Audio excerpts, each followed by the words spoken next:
Второе, собаки содержатся в вольерах, они без выхода, без ничего. Это тюрьма, понимаете, это натуральнейшая тюрьма. Возможно, эти собаки были значительно счастливее на мусорке. Я вот предлагаю их выпускать после стерилизации, после чипирования. А как минимально достичь уровня? Стрелять, уничтожать?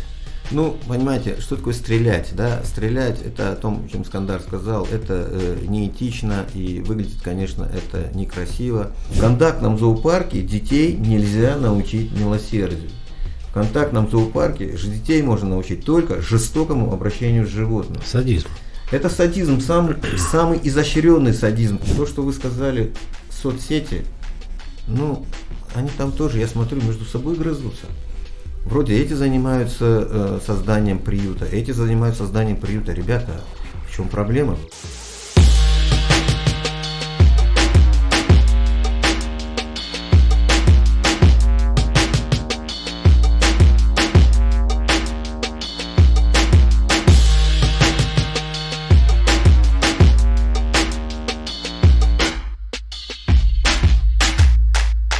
Добрый день, это очередной выпуск цикла «Такой вопрос». И говорить мы сегодня будем о бродячих животных. Мы будем говорить без эмоций, без страшных историй, говорить больше будем о том, что делать, как цивилизованно решить проблему с бездомными животными. Меня зовут Искандар Мирзганиев, и сегодня у нас в гостях специалисты экологии Алихон Латифи. Добрый день. Добрый день. И Умет Улуков. Добрый день.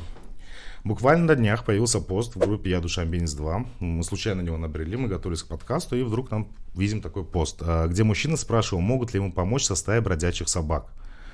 Он искал телефон зоозащитников, и что вообще с этим делать, спрашивал. По его словам, дети боялись выходить из-за 10 больших собак во дворе, которые там обосновались. И сразу назревает главный вопрос. Что делать с бродячими животными? Понимаете, вопрос, что делать с бродячими животными. Давайте так. Город – это среда обитания человека. Угу. И она должна быть комфортна для проживания человека. Вы сказали, я специалист-эколог. Эколог вообще это наука, да, экология. Каждый специалист в своей области. Умеет он очень крутой юрист в области экологического права в том числе. А я вот больше биоразнообразник, да, я зоолог. И я рассматриваю это, естественно, со своей точки зрения. Город – среда обитания, в которой не приспособлена для обитания в нем инородных, скажем, элементов, которыми я вот сразу говорю, я бродячих собак, бродячих кошек в городе считаю элементами достаточно инородными, вот, которые существуют только благодаря, опять же, нашей бесхозяйственности, безалаберности и безответственности. Вот. И те проблемы, которые создаются, они создаются не животными. Эти проблемы созданы нами, вот, и животные являются всего лишь каким-то звеном в этой проблеме, которую мы создали. Эту проблему решать должны, опять же, мы. Сама по себе она не решится, не рассосется, это невозможно. Вообще проблема животные и город, она такая многогранная достаточно, потому что мы, когда говорим бродячие животные, всегда имеем в виду только собак и кошек. Да? На самом деле в городе обитает другое количество огромное животных, самые базовые, скажем, мыши, крысы, птицы, вот, которых мы почему-то обычно как животных не рассматриваем, но это тоже животные. Вот, летучие мыши, для которых город является такой средой обитания. А они могут быть не бродячими? Да, они, конечно, не бродячие, это дикие животные, которые используют город как среду обитания, но и бродячие животные, они на самом деле уже, я могу их относить к категории диких животных, это же не домашние животные. Согласитесь? Да, возможно и так. Поэтому эта проблема очень серьезная. То, что я видел этот пост, о котором вы говорите, вот сейчас у нас осень, у нас время, скажем по-обывательски, время собачьих свадеб. Вот. К одной суке сбегается куча кобелей, они дерутся между собой за право обладания этой прелестной дамой. А поскольку тестостерон зашкаливает, то и людей, вторгающихся на территорию этой стаи, они рассматривают. Это не стая, на самом деле, это не настоящая стая. Это просто временное сборище. Да. Потому что стая – это другая совсем категория. И, естественно, любой, кто-то вторгающийся на эту территорию, может быть подвергнут атаке со стороны этих животных. Да, даже простого облаивания достаточно, чтобы создать очень много неприятных моментов. Не все любят извините, собак, да, а многие относятся к ним с опаской, у кого-то есть отрицательный опыт, и что тем делать? более собаки все-таки кусают. Что делать? Что делать? Я считаю, что эти собаки должны быть с улицы убраны. Оттуда они должны быть убраны. Каким способом это можно рассматривать? Но то, что их там не должно быть, это факт. Я, наверное, свое мнение представлю. Мне кажется, город – это уникальная территория, на которой могут все-таки проживать и животные, и люди в гармонии. Все зависит от того, какой уровень культуры, образования и воспитания будет на данный момент.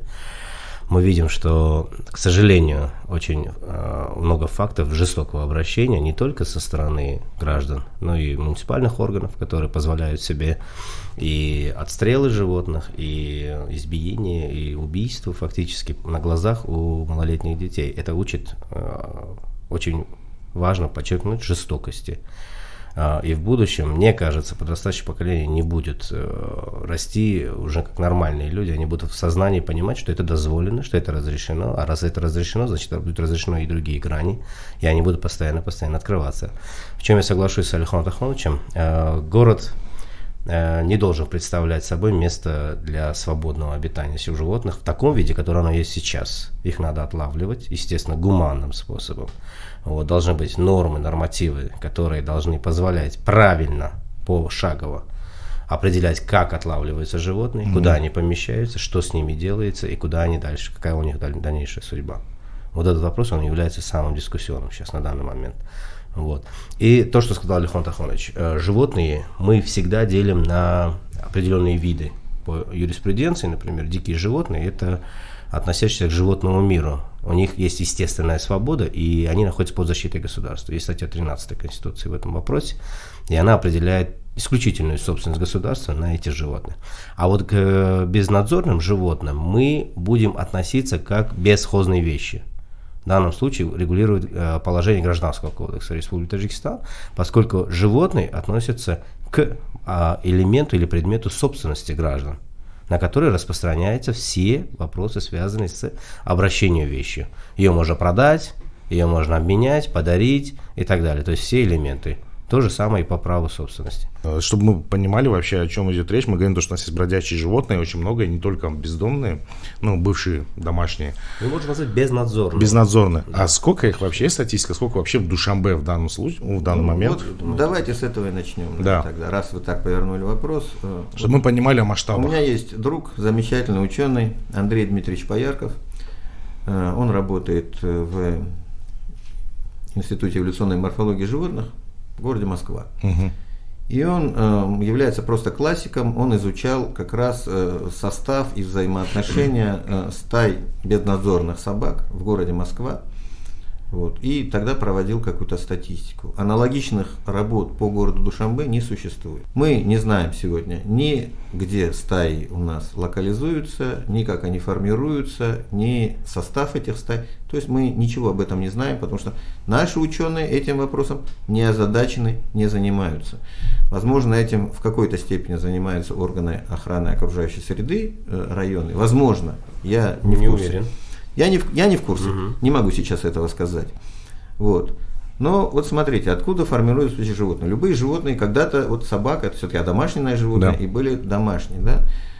Мы, вот, основная масса обывателей, очень плохо себе представляет работу заводчика, да, тот, кто разводит породистых животных и потом их, естественно, реализует, да, вот щенков. На самом деле там достаточно жесткий подход.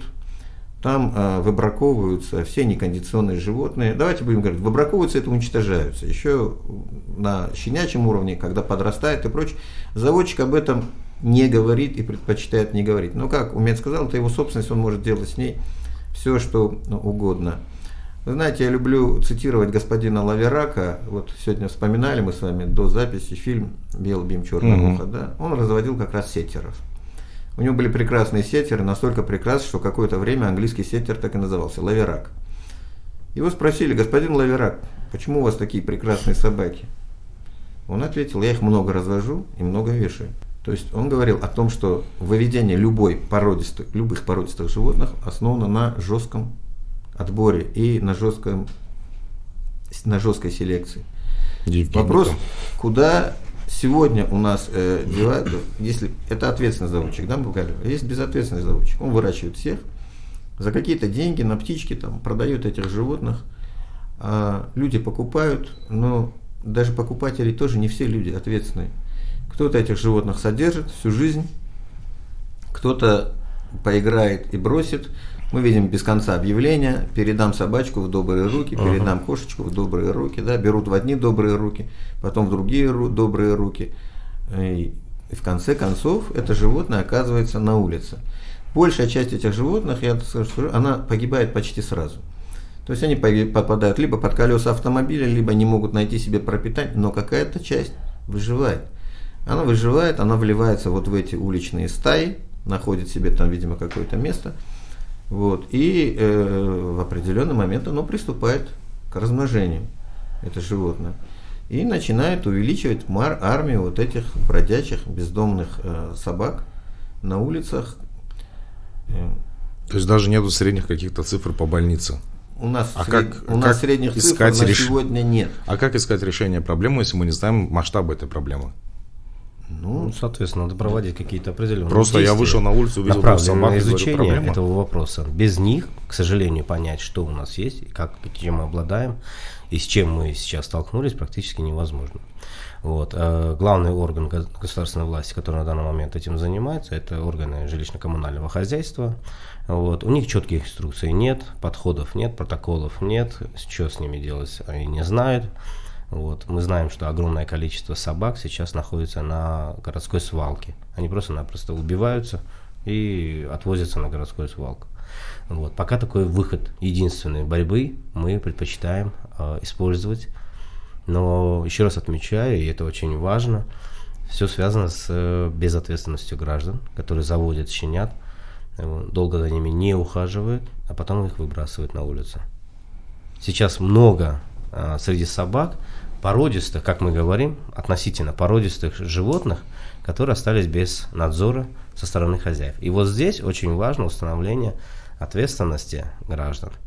Но чтобы это все знать, нам необходима система паспортизации животных, чипирования. Она предусмотрена законом о ветеринарии, но почему-то она не распространяется на безнадзорных животных, она только распространяется на сельскохозяйственных животных.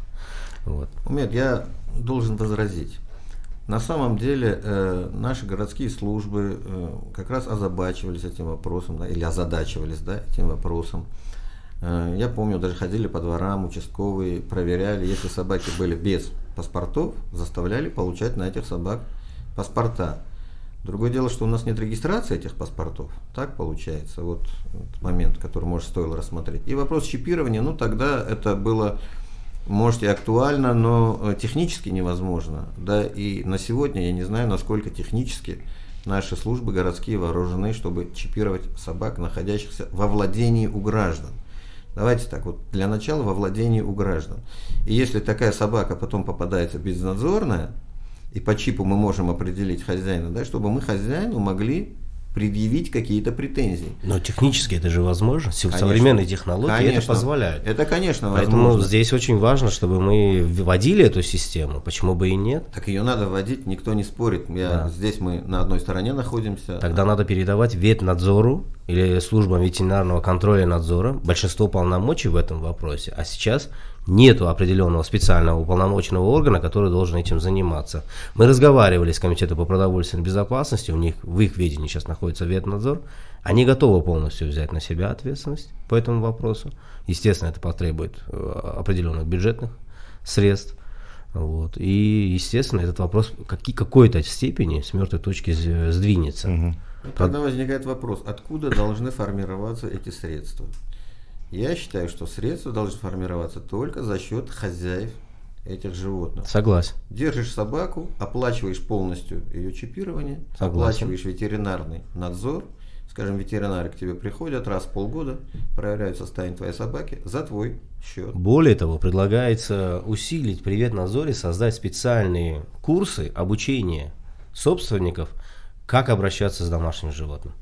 То есть какие-то курсы, но за счет, естественно, собственника этого животного и, естественно, получение определенного сертификата, который должен удостоверять твое право или твои возможности, навыки на то, чтобы ухаживать за этим животным. Вот такой тоже еще вариант. Он тоже коммерческий, он тоже привлекательный для государственных органов, одной из источников получения дохода. Вполне, я думаю, это вполне правильный подход. Возможно, даже он где-то уже и действует, поскольку как основная масса людей заводит животных. Мы сегодня вот об этом говорили. Посмотрят фильм, тот же «Белый плен», да. Я немножко не люблю этот фильм. Лайка, да? Да, где вот эти хаски, которых оставили, да. Я почему не люблю этот фильм? Этот фильм, я многие фильмы про собак не люблю. Потому что эти фильмы популяризируют какую-то определенную породу. Люди даже не понимают, что там снимается не одна собака, что там снимаются десятки собак, что эти собаки прошли очень мощный подготовительный период, дрессировку и прочее. Почему-то всем кажется, что она сама такая от природы. Вот на самом деле она не такая. Люди берут эту собаку, они ожидают получить одно, но на самом деле они получают совсем другое. И в таком случае они что делают? Они от этой собаки благополучно, как я уже выше говорил, избавляются, либо мучаются с ней.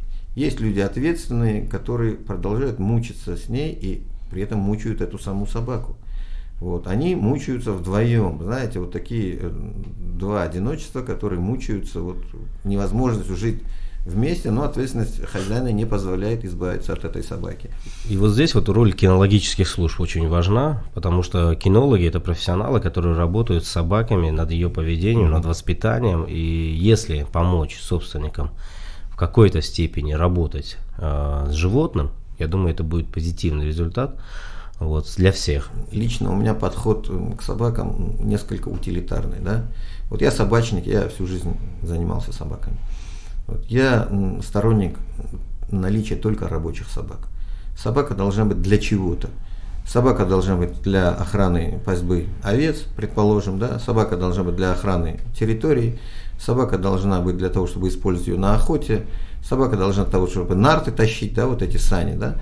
Собака должна быть для чего-то. А содержание собаки просто так, как интерьер в квартире, или хочу, и какое-то время она там. Я считаю, это такое же издевательство над собакой, как если выкинуть собаку на мусорку. Просто это сытое издевательство, это там голодное издевательство. Тогда вы целую армию пород собак просто откинули. Собак, которые нужны для компаньона, как мы называем, животные компаньоны. Они проживают с человеком. Я не откинул ни одной породы. Ни одна порода. Скажем, маленькие карманные собачки, куда мы их денем? Для чего они нужны? Они никогда для чего они нужны? Они никогда не создавались как собаки для ношения в кармане. Я понимаю. Эти все собаки были, возьмем йоркширский терьер, да, супер модная порода, да, или Джек Рассел терьер, да, на сегодня просто супер модная порода, это очень дорогие породы на сегодня. Это обычные рабочие породы для борьбы с крысами, либо для охоты на кроликов. На сегодня они не занимаются ни истреблением крыс, ни охотой на кроликов, их сидят, бесконечно расчесывают. Имбридинг, разведение по каким-то мелким признакам непонятным. На самом деле эти собаки нами превращены в игрушки. Мы даже не задумываемся о том, что собака сама по этому поводу думает. Да? На самом деле мы над ней занимаемся изощреннейшим издевательством. Но мы почему-то не считаем это жестоким обращением с животным. У меня сразу вопрос. Вы говорите, что сама собака об этом думает. Хотя до этого вы говорили то, что если я собственник собак и разводчик, я могу их убивать в щенячьем возрасте. Что сами собаки об этом думают? А собака, понимаете, я так сказал, что думает об этом собака, вернее, как она к этому относится. Я согласен, понимаете, мы попадаем в такую дилемму. Я вообще ожидал от этого сейчас подкаста, что мы делаем, в меня полетит очень много тапок. В нас всех полетит очень много наверное, тапок. Мы говорим о вещах, которые, наверное, многим очень неприятно слышать. Да? Но что я хочу сказать. На самом деле, как только мы перестаем к собаке относиться как к инструменту достижения определенных целей, да, мы выводим ее на какой-то уровень, на котором ее существование становится не очень понятным. Не очень понятно, для чего тогда она существует, и непонятно, как с ней правильно обращаться. Понимаете, Чабан прекрасно знает, что делать с собакой, да, и как с ней обращаться. И то же самое охотник знает, да, или то же самое занимается тот, кто транспортировкой на собака занимается. Спортсмен прекрасно знает, чем заниматься. Да? Простой хозяин собаки достаточно слабо, обыватель, вот такой же, как и я, да? Такой обыватель достаточно слабо представляет, что делать с этой собакой. Вот ему нравится какая-то порода, скажем, за внешние какие-то признаки, или он в кино посмотрел, да, или какие-то он выдумал какие-то признаки, либо ему внушили, потому что заводчики, они любят легенды и сказки, они очень часто врут. Я вот могу сказать в лицо любому заводчику, многие врут, потому что они говорят, собака не нуждается в дрессировке, она сама от природы умная, это собака-нянька. Нету никаких собак-нянек и нету собак умных от природы, они не тупые, да, но они не знают, чего вы от них хотите, вы их должны научить, то, о чем Умет говорил. Должны, если сами не можете, нанимаете человека, который вам эту собаку ставит в определенные рамки. Если вы этого не делаете, вы получаете дома неуправляемую животину, вот, либо она начинает дрессировать Мы вас. немножко ушли в идеализм, как было Конечно. бы здорово, чтобы все было хорошо, но давайте вернемся к насущным проблемам. Да? Сейчас, вот недавно собирались волонтеры, ездили в приемник, в питомник и убирали за собаками. Не питомник, скорее всего. Ну, приют, может Питомник быть, да? для разведения. Ну да, вот в приют они поехали, сняли, как они красиво все убирали, получили очень много селфи, все молодцы, все хорошо. Но вот эти приюты, они вообще помогают для бродячим животным? Понимаете, приюты это не наша выдумка, да? Этот приют это, как говорится, не первая ласточка в мире, да? Приюты существуют уже, наверное, несколько веков. Вот. Основная задача приютов за границей, я видел приюты, в чем они заключаются. Там отлавливается собака, да, скажем, вот, бродячая. Она какое-то время содержится в этом приюте. Вот. Пытаются найти хозяев, если у нее есть хозяева. Собаки бывают, что теряются. Есть ошейник, есть чип. Не всегда бывает, да, собака может потерять этот ошейник. Ну, случаев, возможно, многих, да. Дается определенный срок, чтобы эта собака либо нашелся хозяин, либо кто-то взял эту собаку себе. После чего эта собака, как говорят у нас, элиминируется, да, то есть просто усыпляется, уничтожается. Ни один приют за границей не способен держать какое-то животное пожизненно. Абсолютно. Но давайте так, там условия, которые вы можете посмотреть, наберите в интернете любой приют где-нибудь, да, там условия идеальнейшие. Там да? тратится по $100 000 в год. Да, они существуют на благотворительные средства, я понимаю, да, но тем не менее там идеальные условия создаются, и там не создается перенаселение, да. Что я видел тут в нашем приюте? Он мне категорически не понравился, потому что, ну, собаки содержатся в условиях далеких от идеальных. Вот. Я понимаю, что у них плохо со средствами, но если у вас плохо со средствами, не берите всех собак. Возьмите столько, сколько вы можете содержать достойно. Остальные, извините, ну, значит, им не повезло. У вас те, кому повезло, но создайте им достойные условия содержания. Это раз. Второе, собаки содержатся в вольерах, они без выхода, без ничего. Это тюрьма. Понимаете, это натуральнейшая тюрьма. Возможно, эти собаки были значительно счастливее на мусорке, где они могли вольно бродить и заниматься чем хотели. Вот это тоже, тут такая этическая сторона возникает. И третье, как долго вы хотите содержать этих собак? Вопрос хороший относительно приютов. Современные приюты в Таджикистане – это частные инициативы. Это не государственная, это не финансируемая структура. Это зоозащитники, которые почувствовали необходимость быть нужными в этот период времени, создать какое-то место определенное для заведения. Вот здесь возникает вопрос определенный. Вот здесь Алихон Таханович прав. Должны быть разработаны нормы и стандарты по содержанию животных в приютах. Кем? Определенные. Это государство должно обязательно сделать. Должны быть определенные размеры помещений, должна быть уборка, чистота, санитарные нормы соблюдения, питания, обеспечения. Вот. Могут ли наши современные приюты этого достичь? Я думаю, что могут, потому что пока есть ажиотаж, пока есть проблема, мы говорим об этой проблеме, поэтому есть благотворители, которые дают. Сейчас Ашан собирает корм, там они специально такую урну поставили, видел, да. Можно будет скидывать каждый раз. Вот, и все зоозащитники забирают, кому надо, и подкармливают животных. Но долго ли можно подкармливать животных? Нет. Поэтому есть предложение с нашей стороны, группы юристов, которые разработали специальное положение по безнадзорным животным, и в частности по правовому регулированию приютов, в котором говорится, приюты должны быть лицензированной деятельностью. То есть Обладатель приюта должен быть человеком, обладающим лицензией, соответствующей навыками и знаниями. Он должен их подтвердить, он должен помещение подтвердить. Вот. Должен ли он заниматься коммерческой деятельностью? Да ради бога, он может вылавливать животных, отлавливать. Должна быть обязательная процедура кастрации. Возможно, сейчас кому-то это не понравится, но кастрация обязательная. Предотвратить дальнейшее размножение этих видов животных. Вот. Должна быть вакцинация по полной мере. Должна быть определенное время выделено на карантин этих животных, потому что нам надо понять, обладает ли животное какими-то определенными болезнями, чтобы сделать какие-то медицинские интервенции, ветеринарные, вернее, вмешательства. А далее судьба животного должна определяться сроками. Должен быть определенный срок на возможность того, чтобы его забрали. Естественно, забрали под определенную роспись, подпись. Мы должны понимать, кому это животное перешло, какова его судьба, должен быть контроль за этим животным. Ну и в случае, если никто не нашелся, животное должно быть возвращено в окружающую среду. А сейчас в приютах много забирают? Потому что я как посмотрю в социальной сети, там каждый первый комментарий, их миллиарды. Мы за животных. А кто-нибудь забирал их оттуда? Очень сложно сказать, забирают нет. Это вопрос к самим зоозащитникам. Посмотреть, забирают или нет. Ну, скорее всего, не забирают. Ну, я вот сейчас скажу, что мне не нравится. Да? Кто-то берет собаку с улицы, вроде сделали доброе дело, да?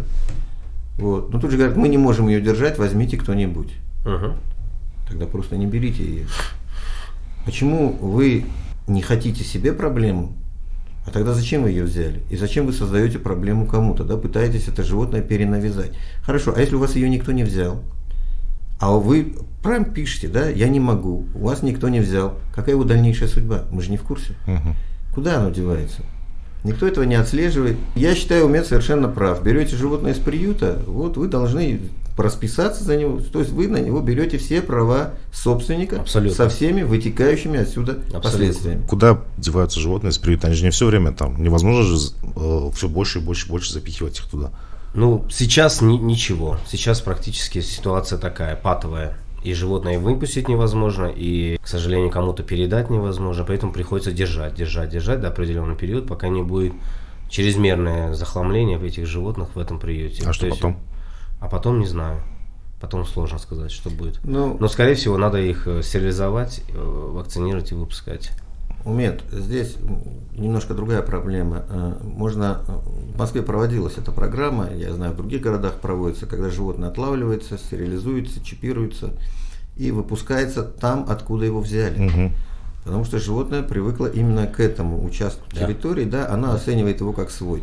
Введение в чужеродную среду, даже в другой район города, да, может пагубно на нем сказаться, он может погибнуть. Это раз. Город у нас, давайте так, он не такой огромный, да. Вот. И эти собаки имеют выход в природную среду.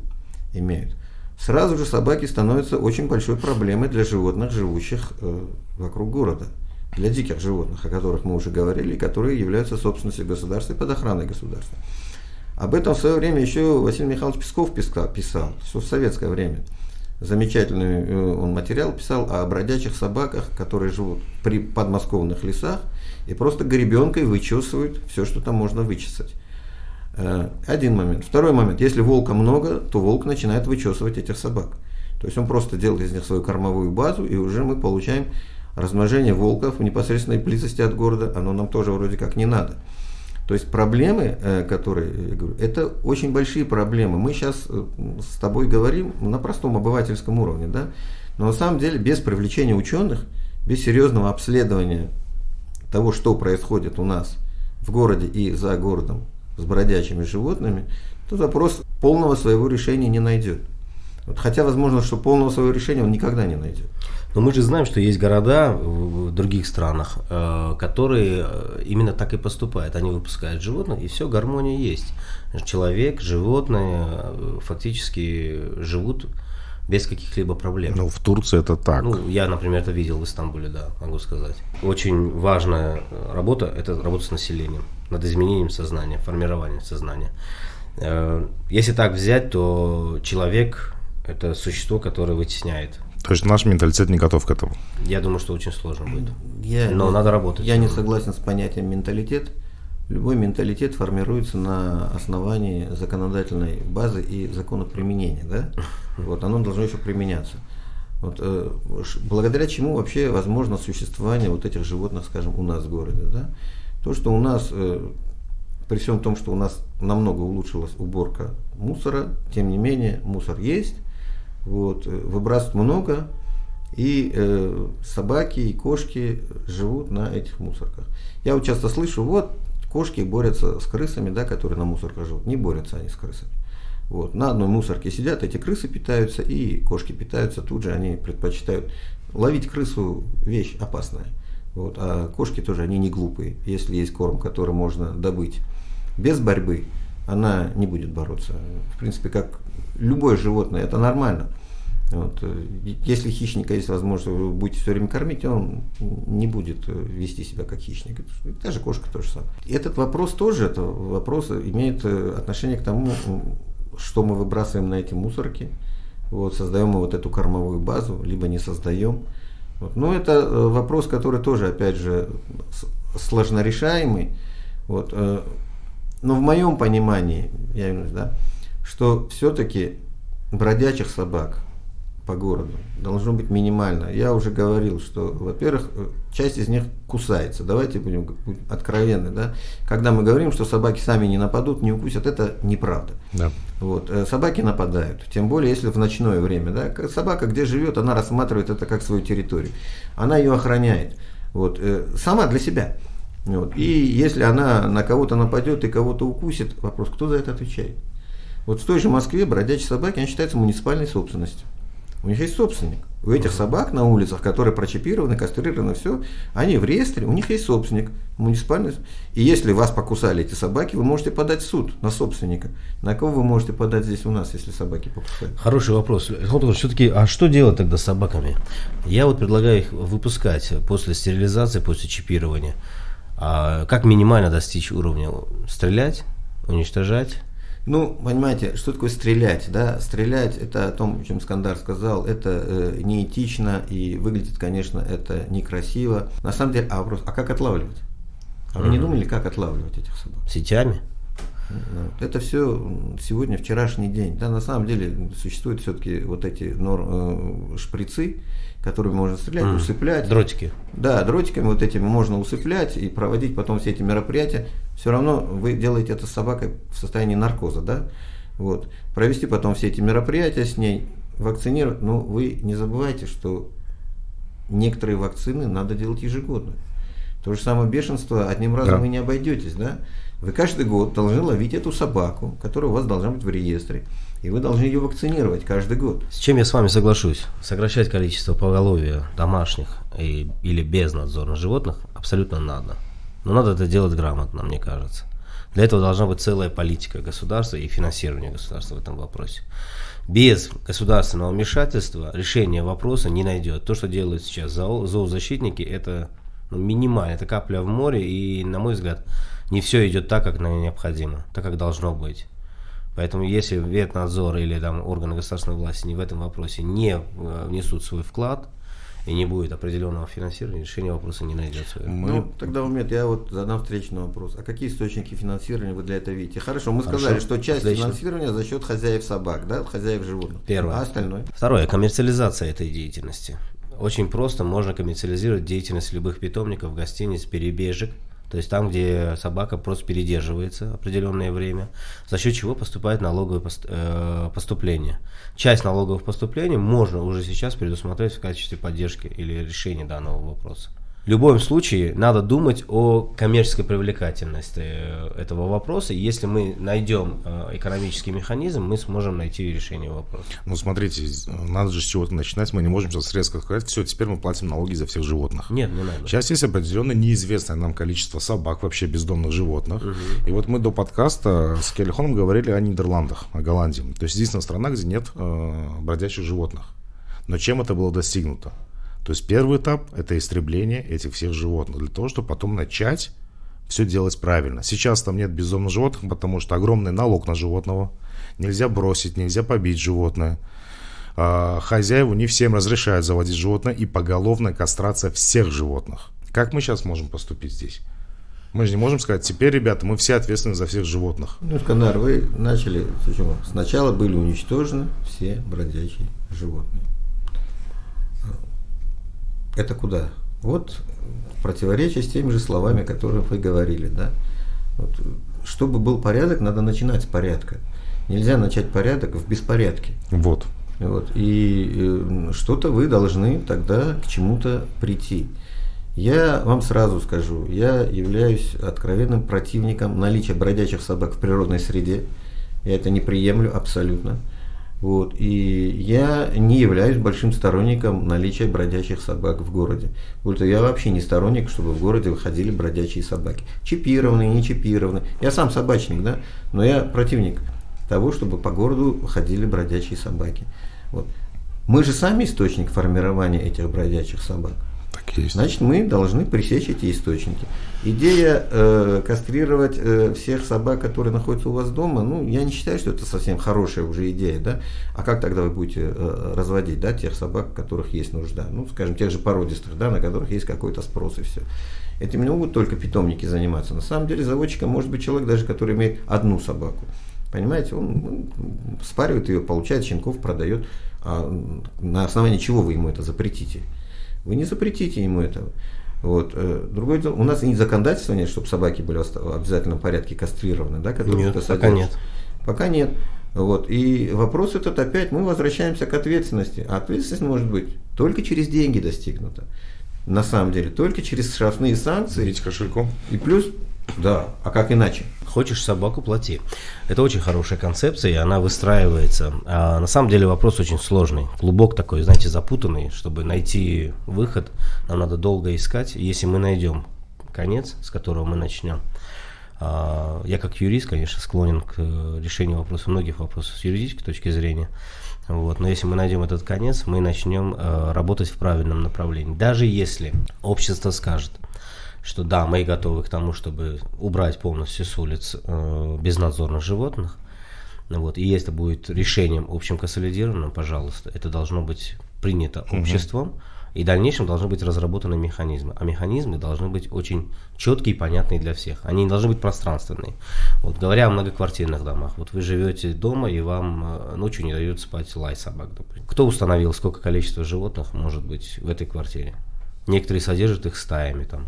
Многие бабушки там приводят, многие делают как произведение. Ну вот у наших соседей в Узбекистане, там, по-моему, нормализация есть, там, то есть одна кошка, либо одна собака можно иметь дома. Это можно предусмотреть на определенный квадрат жилья. Допустим, у вас 120 квадратов жилья, и вы можете предусмотреть там минимум 3-4 животных, допустим. А у вас, если маленькая квартирка, 28 квадратов, ну куда вы туда животное? Ни себе, ни ему практически нет условий для проживания.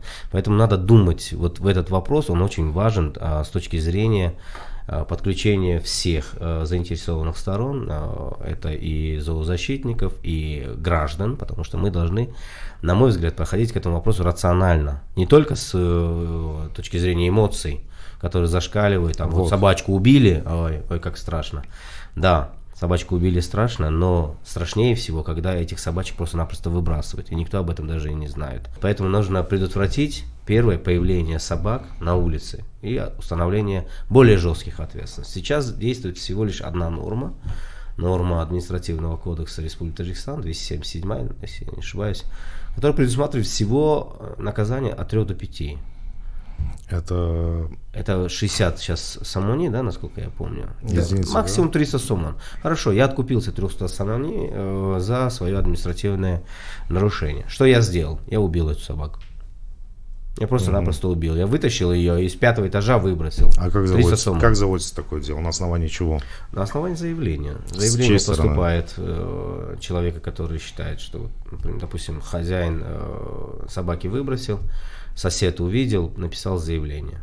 На основании факта, я не знаю, видеоматериала, фотоматериала, либо факта наличия этой собаки и подтверждения, что собственник именно так поступил, заводится административное дело. Таких административных дел очень мало. А отстрел или забой бродячих животных со стороны не регламентирован, к сожалению. Да?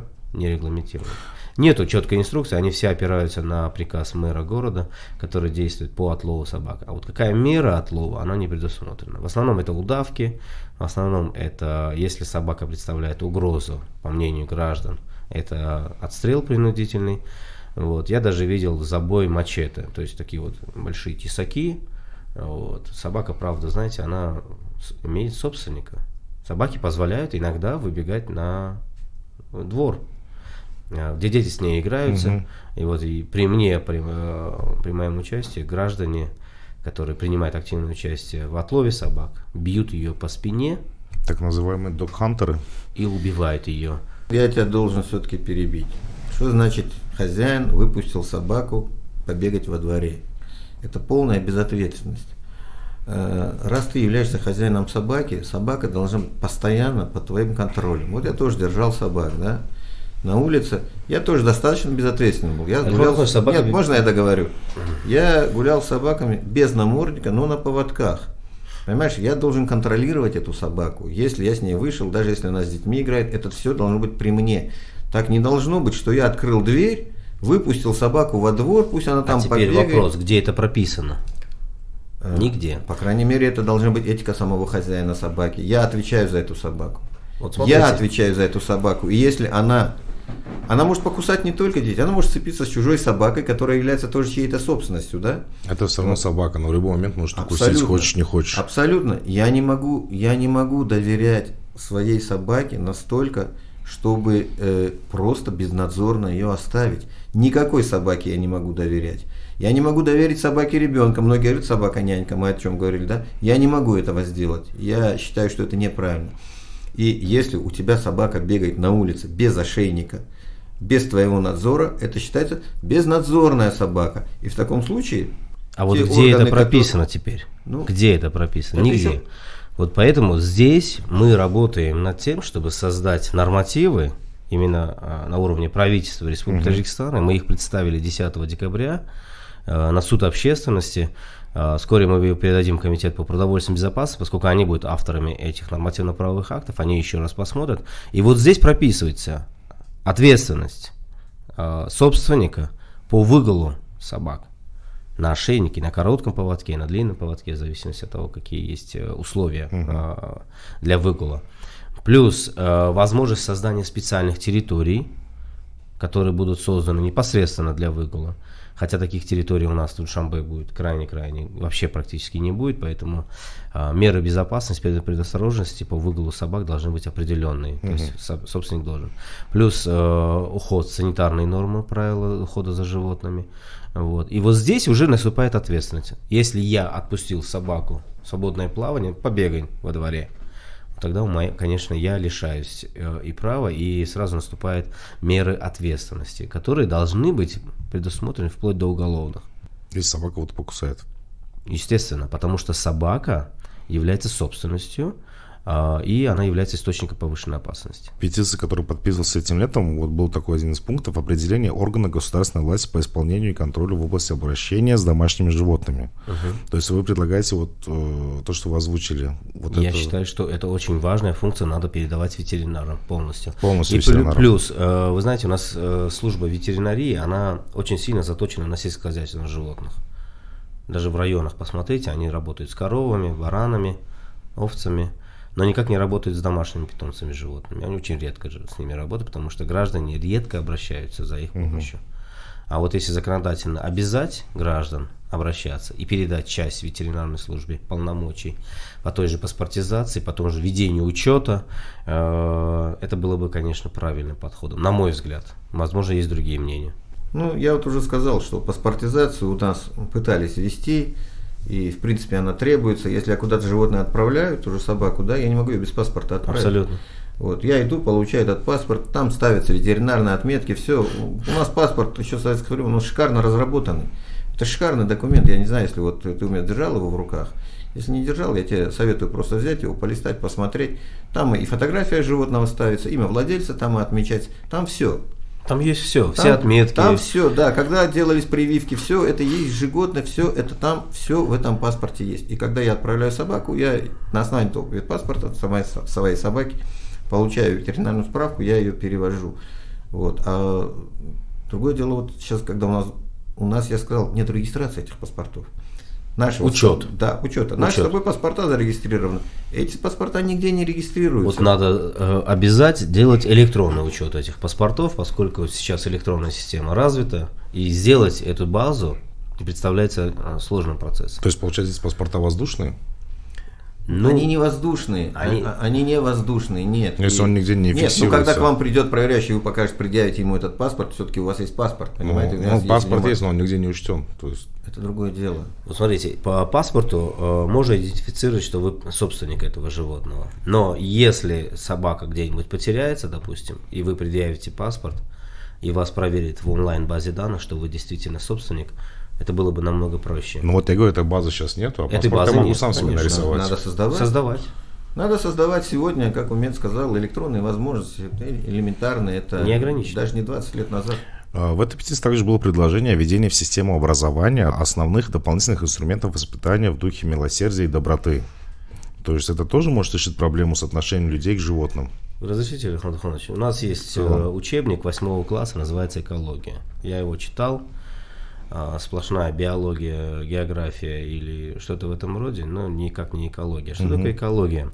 Я всем своим студентам всегда начинаю свои лекции именно со слова экология. Ойкос и логос. Ойкос – это дом. Вопрос, что для меня дом? Где мое сознание, где мой дом? Если мой дом – это там, где я живу, это очень узкое сознание. Если, вернее, там, где ограничен я вот этими квадратными метрами, это очень узкое сознание. Если мой дом – это моя страна, это уже более шире. То есть я думаю о том, что в моей стране происходит. Вот. И здесь то же самое. Как мы понимаем слово экология? Как мы понимаем, где мы находимся? Что мы должны делать? Имеем ли мы право донести мусор до нужного места, сортированный, допустим, уже, да, это очень высокий уровень подсознания.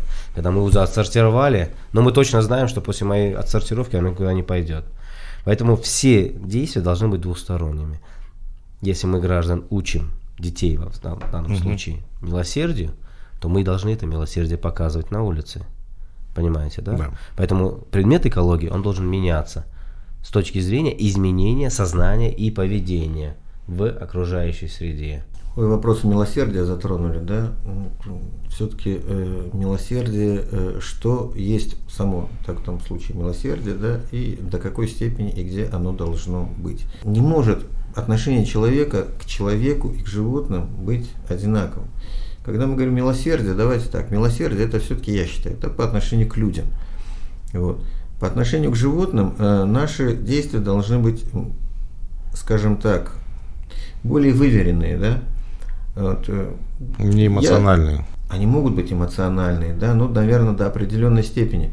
Мы же все едим мясо, да, ну, кроме там, кто там убежденный вегетарианец, да, но почему-то овечку можно зарезать, собачку нельзя, ну, грубо говоря, да, я согласен, собачку не надо резать, и все это все-таки животные разного порядка, вот, но что есть милосердие само по себе, да, просто пожалеть собачку, ну, вот мы кормим на улице щенков, да, с одной стороны, да, акт милосердия, мы совершаем акт милосердия, с другой стороны, мы увеличиваем количество бродячих собак на этой улице, подкармливая щенков. Вот вы говорили о приюте, в приюте рождаются щенки. Почему там рождаются щенки? Умет совершенно правильно сказал, собака в первую очередь, когда приходит в приют, она должна быть кастрирована в первую очередь. Вот. Откуда могут быть щенки в приюте? Их там не должно быть ни в коем случае. Вы знаете, вот в одном из постов был наезд на мою хорошую знакомую, ветеринара, не буду ее озвучить, что вот она отдала собаку в приют, у нее забрали, да, что она всех позаразила там. Ну, ребята, это уже ваши проблемы. Вы забирали из ветеринарной части собаку, понятное дело, что она была нездорова, почему ее сразу поместили с прочими животными, минуя карантин. Это то, что говорил Мед, прежде чем вы начинаете делать приют, вы сначала должны научиться с ним обращаться, вы должны получить лицензию, научиться правильно построить эту работу. То же самое с детьми, вы говорите, милосердию научить. Детей надо не милосердию учить как таковому просто, да, а детей надо учить жить и работать в правовом поле и опираться на ту законодательную базу, которая у нас существует. Мое глубокое убеждение, да, в контактном зоопарке детей нельзя научить милосердию. В контактном зоопарке детей можно научить только жестокому обращению с животным. Садизм. Это садизм, самый изощренный садизм, когда мы приходим и гладим животное, да, мы его не бьем, мы его не кусаем, мы его не бьем током, да, мы его не режем, не истязаем, да, мы его просто гладим. Мы над ним совершаем акт садизма, потому что мы гладим его целый день. Его приходят и гладят, приходят и гладят, приходят и гладят. Поставьте себя на место этого животного. Никто не задумался, да, давайте меня будут с утра до вечера разные незнакомые люди. Если только гладить. Еще и может тискать, тыкать. Это одно и то же. Да. Ну, в данном случае, понимаете, да. По контактным зоопаркам с юридической точки зрения несколько очень важных вопросов к законодателям, кто дает разрешение на создание подобного рода заведений. Первое. Еще и жилых домах. Закон о животном мире, если я не ошибаюсь, я не ошибаюсь, оно запрещает ведение частных коллекций. Здесь частных у нас. коллекций. Да, в Таджикистане сбор частных коллекций экзотических животных запрещен. Это первый момент.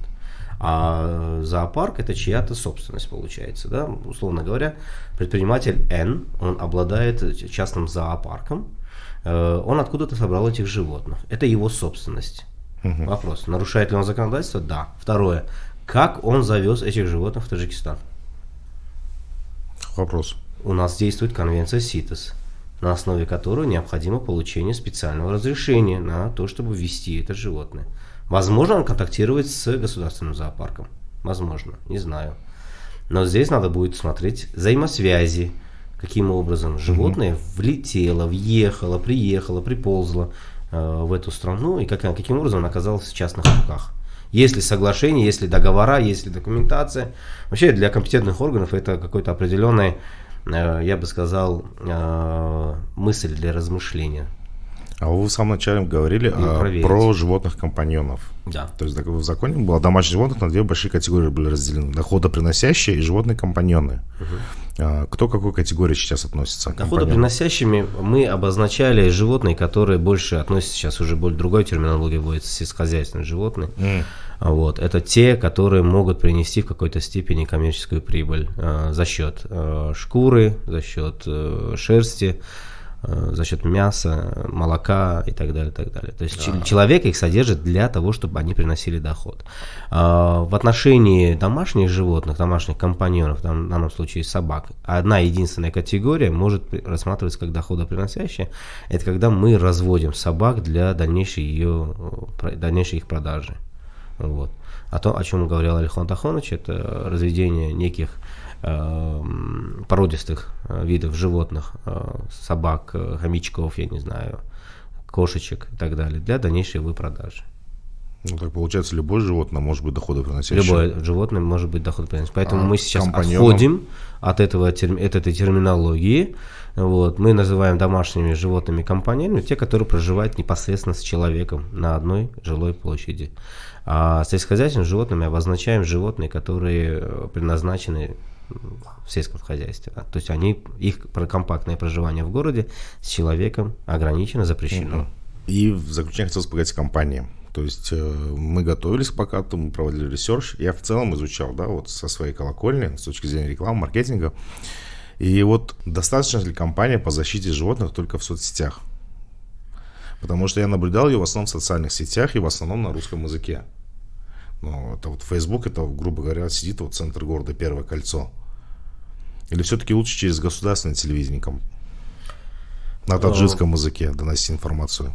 Вообще вот это сообщество зоозащитников, оно сейчас очень-очень ограничено. И туда входит, я максимум по рукам посчитаю, сколько человек может входить. Поэтому только их усилиями сейчас муссируется эта тематика. Конечно, использовать только Facebook или социальные иные сети, Instagram, это, конечно, ограниченный путь. Вот. Для того, чтобы это вышло на телевидение или радио, это надо, чтобы заинтересовались на очень высоком уровне органы государственной власти. Тогда, может быть, оно выйдет. Я бы со своей стороны хотел сказать, что не приемлю термин «зоозащитник». Как таковой. Да, кстати говоря, они тоже не приемлют. Как таковой вообще. Почему? Я сейчас скажу. Во-первых, большая часть этих людей не обладает никакими знаниями. У них есть эмоции, вот этого не делать, это делать, понимаете, они даже не знают, что правильно и что неправильно, по большей части. По большей части они готовы даже во вред сделать, да, хотя считают, что они делают лучше, понимаете, да, то есть люди, не обладающие определенным набором знаний.